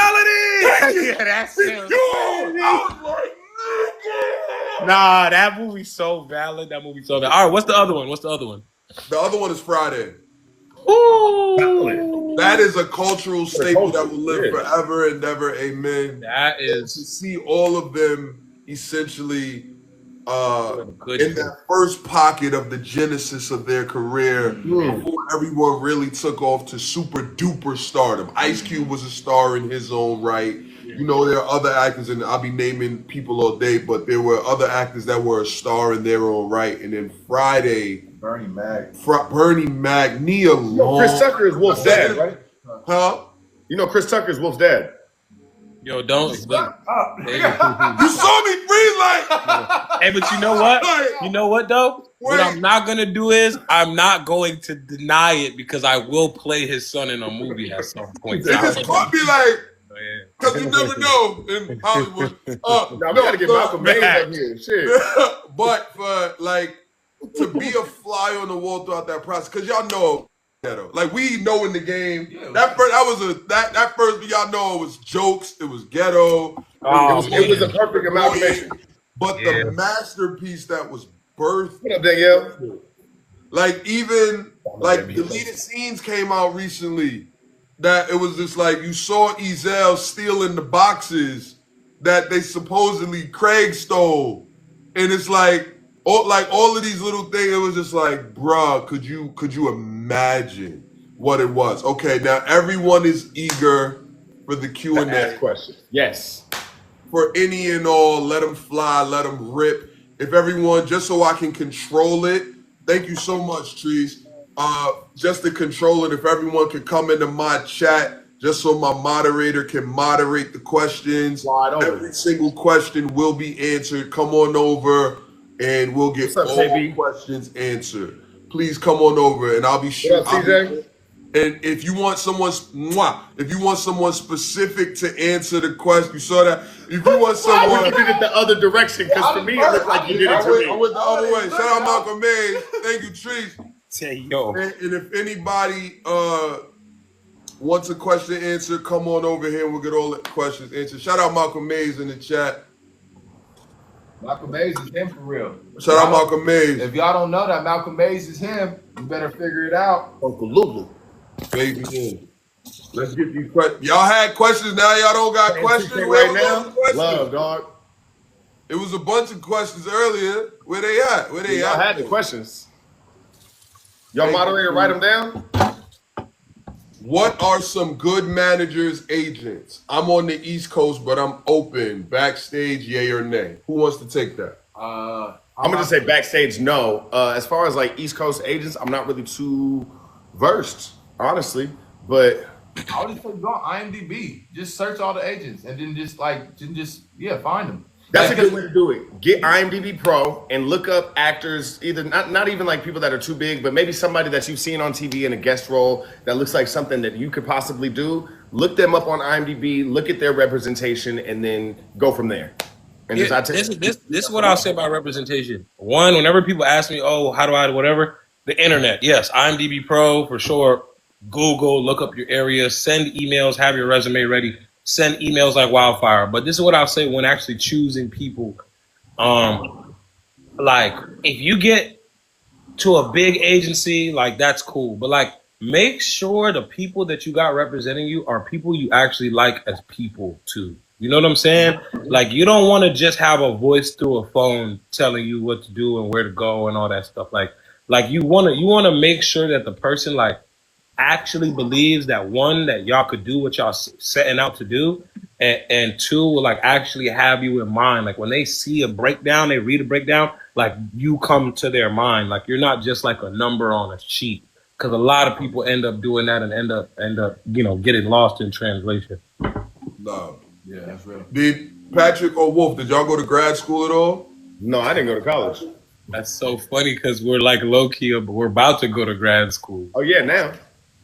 But it's and I only asked because of the specific question in the chat. Yeah, no. I mean, I graduated high school early. I tested out early to focus on acting. Just being from LA, I was like at 16. I'm gonna start auditioning now. Yeah, this nigga was gifted. Facts. I mean, I booked my first movie with Mario Van Peebles at 16. We the Party. Flex on them. Let them With know. Snoop Dogg, YG, New Boys. If y'all seen We the Party, you know it was around. What a time in life. Yeah, Wolf auditioned for We the What a Party. time in life, nigga. I auditioned for that shit. That audition process was a shit show. It was. Crazy. You walk in the lobby, bro, it's niggas hitting pin drops and doing they Dougie and shit. I'm like, Was your audition with Kim or was it with not with Kim? What was her name? Pam. It was with Pam, not Anissa. Mine was with Pam too. Yeah. Yeah, I remember that. All right, what's the next question? Where'd you go to grad school? I went to grad school at University of North Carolina, Chapel Hill. Who are some of the biggest influences in your acting style? We definitely heard Tom Hardy. For sure. Jeffrey Wright. Jeffrey Wright is the king of nothing. So, like, if you understand what that means. If you don't understand what that means, I'm going to tell you right now. As an actor, okay. Shout out to Malcolm Mays. He said y'all doing a good job, man. Peace, love, and respect. Shout out to you, bro. You doing great. Shout out Malcolm, bro. Malcolm Mays is the man. So look, every young actor and every actor that wants to be an actor, they go up on set or they go in front of a camera, they go on stage and they start acting. And that's not what anybody wants to see. We actually don't want to see acting at all. We want to see you living. Jeffrey Wright is one of the most phenomenal actors at doing the least amount of anything, but still giving you everything. And Patrick, you talked about Westworld, bro. There was a moment in Westworld where Jeffrey Wright, oh my god. I mean, it's just, bro. Look, just pay attention. The man knows his shit. He ain't got to blink, breathe, move, or nothing, and still tell the whole story. Shout out Malcolm Mays, just sent us a galaxy. Big love, gang, gang. That shit right there is really, really, really, really what acting is all about. Is finding how you can do the most with the least amount of effort. So I actually got a chance to work with that guy, bro, Jeffrey Wright. We did a movie. It's on Netflix. It's called All Day and the Night. Malcolm Mays, love my dog. And yeah, he's also like pretty method in a way. You know, he walks around as his character, at least on set.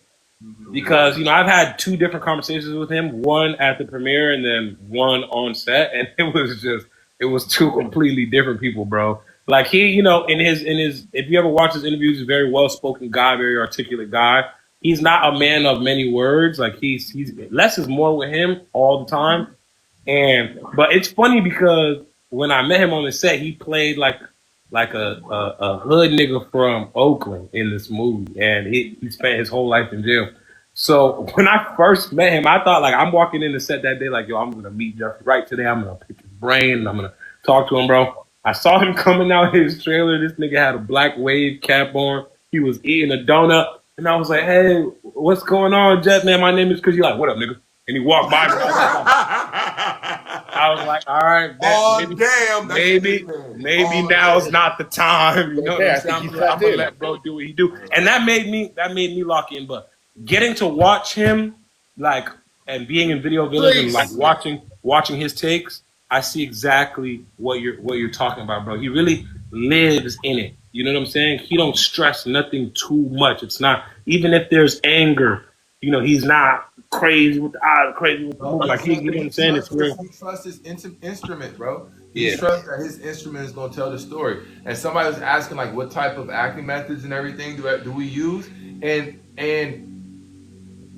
you kind of just said it, Chris, but less is more. Yeah. Less is more. And as an actor, it is a journey to even find what that means for yourself in your own work. Because as the projects get bigger and as we get more lines and more roles and things like that, we get more practice and we get to reflect on our work a little bit more and see what the thing felt like and what the result was of that feeling.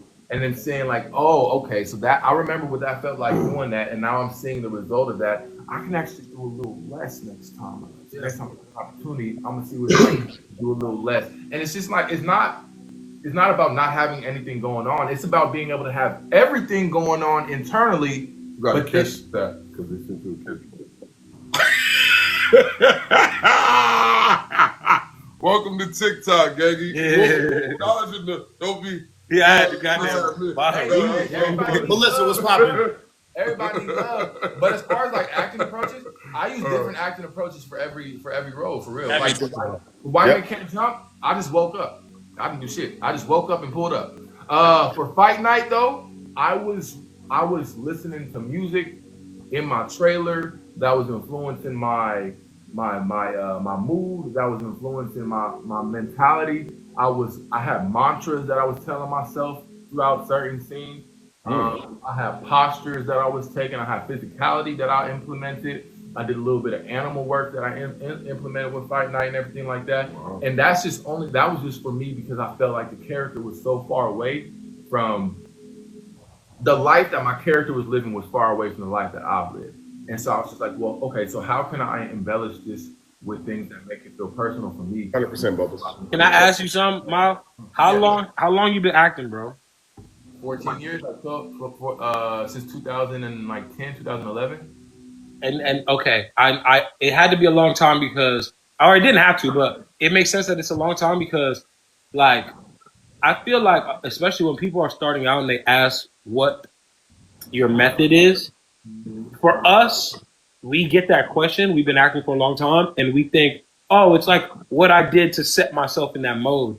But I think what a lot of people are acting or what they're asking when they ask what your method is like they're asking like the steps in the process, and it's like, yes, what he just said is fire, but understand he been doing it for 14 years. Like you don't think that you're gonna listen to music and then get on set and know how to cry if you haven't practiced knowing how to cry. You know what I'm saying? It's like an athlete becoming a great basketball player. Shout out Woody just joined. Shout out Woody. Shout out Woody McClain, man. Yo, everybody, my moderator made a suggestion. I heard you, D, but I was just giving the space and the respect to the talent. Malcolm Mays pulling up in here too. Malcolm Mays pulling up. My dog RJ. Poppin'. Hold on, it should be letting him up. Malcolm, what's the word, gangy? Everybody lazy. What's up, man? He in bed, but he pulled up. Woody, send a galaxy, nigga. You got money. Woody, you got money, nigga. Send a galaxy. Hey, Woody so cold at this shit. Malcolm Mays said, Woody, send a galaxy, nigga. Woody so cold at this shit, bro. He kicked me off of his live, nigga. He's like, you ain't sending no money, nigga. Get the fuck on. He's like, why are you sitting here looking at my shit and I sending no money, gang? I'm like, oh, bro, don't fuck with me. What's up, Malcolm Mays? How you feeling? Where you at in the world? You in Italy? You in Switzerland? You nigga, I'm in bed in the nigga. I am in bed in Baldwin Hills, blood. I don't talk that. Everybody, this is motherfucking Lulu from Raising Canaan. No, it's not. Motherfucking Kevin. One of the stars of Snowfall. Kevin? One of the stars of Snowfall. Wait, hold on. Before you do all your bullshit, Christian, why all you niggas got on hats? Oh, the hairline is intact. Know that. Why y'all trying to hide your hairline? I need a haircut, nigga. That's why. Big hairline. I just came back from the gym. Oh yeah, all that action shit without the. Hey, everybody in here had an explanation. No hairline. No. Wait, time out. I need a cut. I'm not gonna cap. My shit look wild under this shit right now.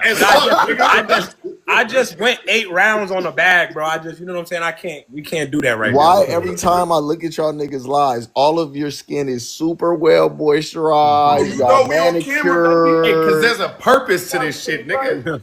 Oh my god, you niggas is so capped. Why y'all never ugly online? LA niggas, Steve. No, I be sick of these LA niggas. I be getting on Malcolm about this nigga. Malcolm does not like niggas' joy. And that's a classic LA hood nigga though.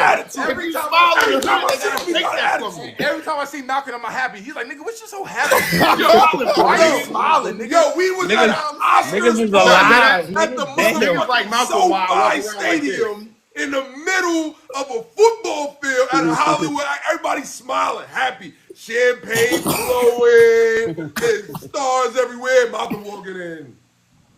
I'm like, bro, you look so unimpressed. He was like, I am, nigga. Wait, for context. Who pissed you off today, bro? For context, you have to, Christian, you got to give the full context. Smell like rubber, blood. I don't like rubber smell. Nigga always mad. I don't understand why. Iced coffee or something, B. First of all, Christian, you didn't give the context. What was that party for, Jeff? It was the Oscars, Joe. It was a vibe. Well, it's like, nigga, what was the name of the event? Say that again? What was the name of the event? It was the Macro Oscars party. Oh, yeah, I don't like the niggas. I love Macro. I can't wait to work with you guys again in soon. No, I don't not like Macro, nigga. I just don't like the niggas that was at the party. I don't know them niggas. I feel you. No, I get that. Hey, yo, I fully understand that one. What, Sundance? Sundance. I'm going to Sundance. This is my first time going to Sundance. Sundance is lit. They're not doing it in part. Where are they doing it at this year? It's in Utah. This is the last year in Utah. Oh, this is the last year. Yeah. I went last year. The Macro niggas pissed me off last year. I ain't gonna cap. Oh, word? It was like that? Man, they was playing around, bro. Well, that goes to this question. Somebody asked, being in the industry isn't everything that you imagine. Give pros and cons. No. Hell no, nigga. Hell no. Exactly. Bro, what? Wait, Hey, Go don't ask around Malcolm Mays about the industry. He's gonna make you not want to be an I actor. feel like ever. He I gonna feel like make I you got jumped into a gang that I did not know I was gonna hate.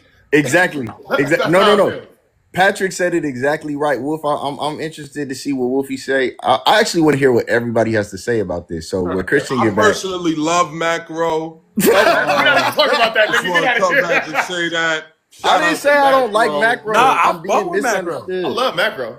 Okay, Yeah, Man, first of shout all, out, man. Shout out Charles. Shout out Gabby. Shout out the homies over there. But bro, there's, y'all be there's acting like these niggas is a gang. I'm saying Macro's party had people that I did not know. So how could I like them? I don't know them.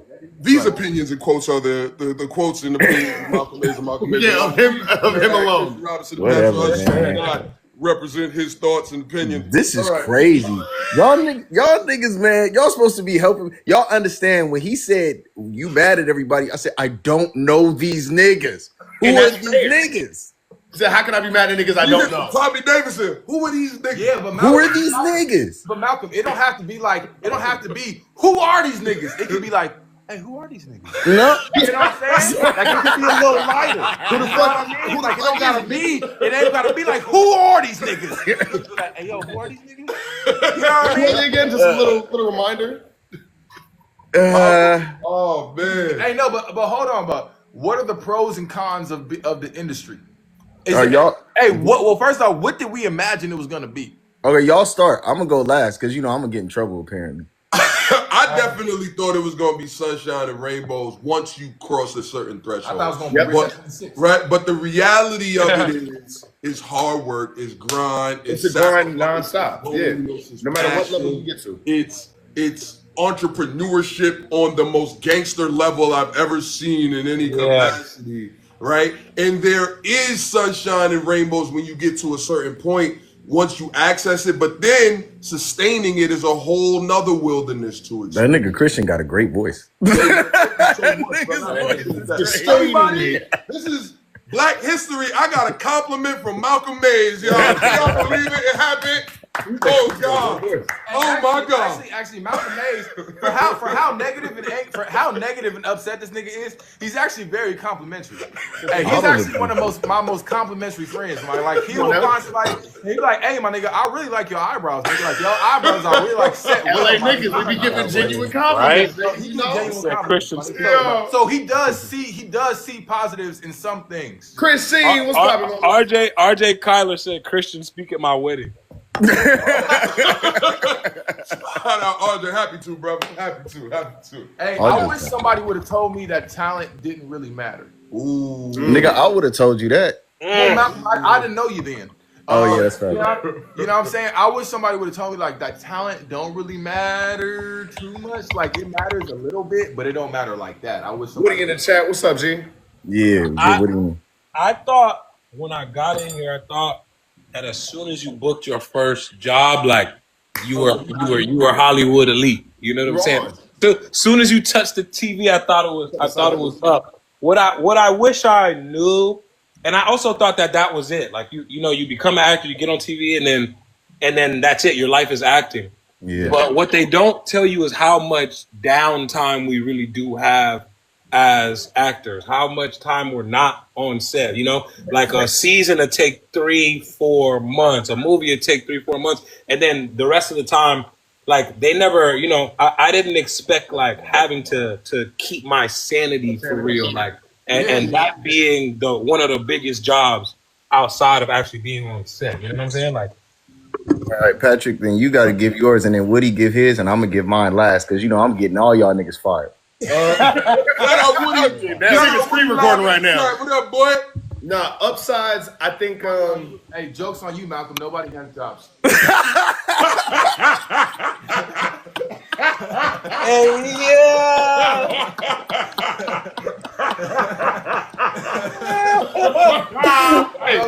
you hear this laughter right now?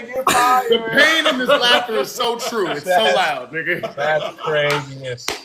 That nigga, is that Woody's actual face or is that his just profile picture? That nigga's moving. Niggas fly. That nigga's Yo, moving. Oh, my bad. That nigga aura farming right now. He's aura farming No, he right now. did. He took the glasses. He's aura farming right now. Hold Listen. on. Took the glasses off. This shit lagging, but it's I was just blazing out the window, you know. I was just the pondering word, on baby? life. My bad. Oh yeah, y'all- my bad. Hey, like a motherfucker. Well, you didn't have to do that while What's Patrick up? was giving his point. Patrick was giving his experience God. on the industry. And you Yeah, got to I go think next, the Woody. What you thought upside- the industry was going to be versus what it is, but Patrick was saying what he thought. The upside, I think, was an unexpected upside. I feel like, and I've said this, our generation of black actors, I feel like we have a lot more community than hate or competition. I mean, like, there's always healthy competition, but I feel like a lot more of us genuinely fuck with each other, which I did not expect. I also did not expect to still be grinding 17 years in. Like, it's my first fucking day. But yeah, I think that there's a level of understanding that you gain once you work enough that you're no longer attached to the outcome. You're truly just enjoying the projects. You're truly enjoying the characters, and you're working for the work, not for the outcome. And I feel like that happens at some point for every artist. Okay, that's a good one. Woody, what was your thing with the industry that you didn't think, like what you didn't expect it to be versus what it turned out to be?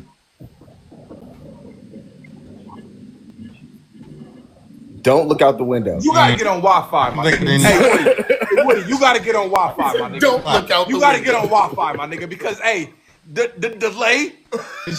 I love it's building anticipation, but then the words never come, my nigga. Wait, is he talking? Are you I'm saying gonna have to words? get off. I'm gonna have to get on Wi-Fi. No, All right, get on the Wi-Fi. Did you hear the question? Yeah, look. So when he comes back, when he comes back, This nigga, man. he did that shit on purpose. When he All right, come Malcolm, back, go- Malcolm, it's All right, on you. get niggas fired, Malcolm. oh, okay. I'm gonna try and be cool. First of all, I know this is Christian live, so I'm not gonna talk like it's my shit because I feel like that's unfair. Nah, You know what I'm saying? Jason, speak freely, brother, because that's why I want to do this, and I'm doing it on this platform so that everybody can get the real and the transparent. It's a new thing I'm trying. Live, Shannon. We might go viral. It's a new thing. Okay. Nigga. We're trying to tell the truth. It's a new thing. All right, I'm gonna keep it all the way a full buck. This is gonna be real. Oh shit. This shit is like dating a bad bitch. 100%. This shit is like high school. This is I already understand. you already understand this industry. First of all, I don't even like talking about this like the industry because it's just a weird terminology. Like every industry is an industry, but we're so fucking narcissistic. We say industry as if it's the only industry, like the industry, nigga. Right. And I'm like, well, that's not really. It just shows you how insular and self-important what we do, the business of what we do is. And quite frankly, it's one of the least profitable industries on the planet. Like people do not make a lot of money making movies unless you're Tyler Perry or unless you're a mega billion, the owner of a multi conglomerate that has a film studio. It's kind of like how Amazon has it, which is just like a subsidiary that you do cool shit to have an excuse to go to the Oscars. And so this industry, like even when we say it, I want to prioritize it as like this isn't a real we're not a part of the complex of making large scale filmmaking. That's not of what we do. We are factory workers. Like we're not, it's not the 90s where you come in and you Denzel and you can command $20 million for a picture and you that Nick. That's not a thing no more. Like now you're a factory worker and it's coming to pass that even more so. They always thought of us this way. But now it's like they can AI your face on shit. They could hire somebody to do it for half. You the Mexicans at fucking Home Depot. That's what we are. like that's what it is. I'm sorry, gang. That's what it is, gang. No. I feel you. That's what it is. That's it. And for me, when I started doing this, the biggest disappointment was I did it for the love. I just loved movies. Like, and I hear y'all on this phone, and it's so refreshing to hear that y'all love movies, to hear y'all excitement over Troy. How many of us ran that DVD up? Like, nigga, we So love. many times. And you get into it just wanting to be a part of the storytelling process. You get into it just wanting to have a good time. You get into it trying to save your family from whatever financial distress they in. You get into it because you care. And then you get here and you realize, well, if you're not 6 feet, or you're not looking like Patrick, or you not got the voice of Christian, or you can't act as good as Myles, or if you ain't as funny and overall as Wolfie, or if you ain't Woody and can't dance backwards with Chris Brown, or if you ain't or maybe if you're homosexual and don't want to come off as homosexual, or if you're not homosexual and you're coming off as homosexual, or if The opinions of Malcolm X and Malcolm X alone, they do not represent Christian or Christian. I'm just saying, like you come in here thinking You mentioned the alphabet people, and he had to put a disclaimer on that I'm just saying, gang. part Like that he picked to say that at is mad funny. I'm just saying, bro. Like you don't come in this thinking about the constructs of things. You come in it caring and loving it, and you get here and you realize, nigga, it's high school. If the bitch don't fuck with you, you gonna have a harder road. You gonna have to find out something else that you can do to get in. If the bitch do fuck with you, she gonna fuck with you for this long until you not hot no more, and then you out of here. And then if you fuck around and get to the cool kids table, you got to do unimaginable fucked up shit to other people to continue to stay at that table. This shit is high school, gang. Like you can miss millions of dollars because someone don't like you. Yeah, Bro, for real. Life-changing money because a nigga don't like the way you talk. You don't like the way a nigga talk. Don't like the way a nigga talk. And when you come from certain environments, that shit's devastating, it's destructive. And then when you get close, that's the worst. When you get close to something, when you get close to booking the thing, and it's like, yeah, bro, you're not gangster enough. It's like, nigga, I did 5 years in YA. What the fuck are you talking about? And then they give it to someone from fucking the Caribbean. Bro. They like, it's like, and you don't want to hate on the Caribbean nigga because they talented, but you like, but y'all just told D-Ray, who sold drugs most of his life, that he's not a good portrayal of he can't act good as a drug dealer. It don't make no sense. Man. I mean, look, I can guarantee you that me, Patrick, and Malcolm all auditioned for All American, all niggas from LA, all niggas that have probably gangbangers. New gangbangers was trying not to gangbang in the exact situation that them niggas was in, and they chose a British nigga. I'm not doing this. I'm not doing this. I'm not doing this. No, Don't yeah, start Malcolm, that I shit. understand. I understand. We don't Don't gotta start be- that shit. No. It's this needs to be talked about. I'm sorry. Oh no! See, this is why I go home. This is why I go home. This needs to be talked about. And it's like, I don't want to Niggas out the say. screen, Malcolm, you Bob. don't want to talk about it, Malcolm.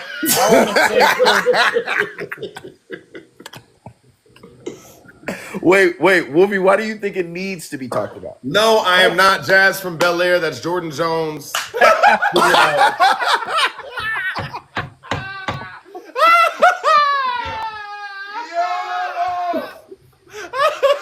is joke.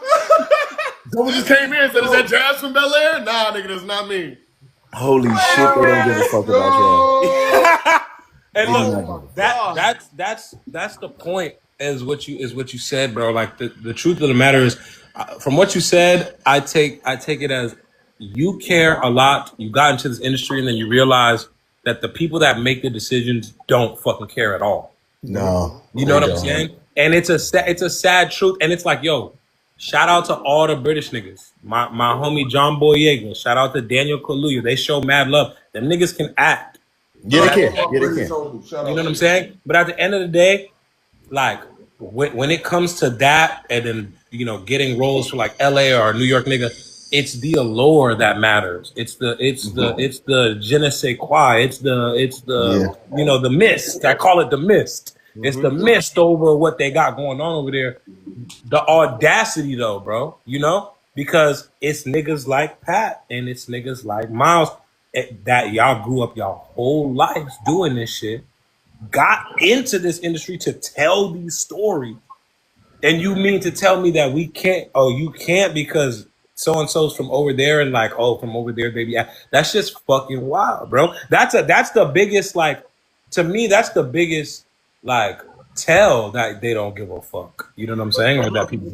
But again, Wolf, it's not about talent. And me and Malcolm, we talk about this shit all the time. It's not about talent, bro. All of us has lost roles because we was too tall, not tall enough, not big enough, too big, too light. Politics, too dark. You know what I'm saying? Whatever it is, shit has nothing to do with our capacity. The story. You know what I mean? Like there's so many things outside of our control that take place in order for us to get to these positions that we're trying to get at.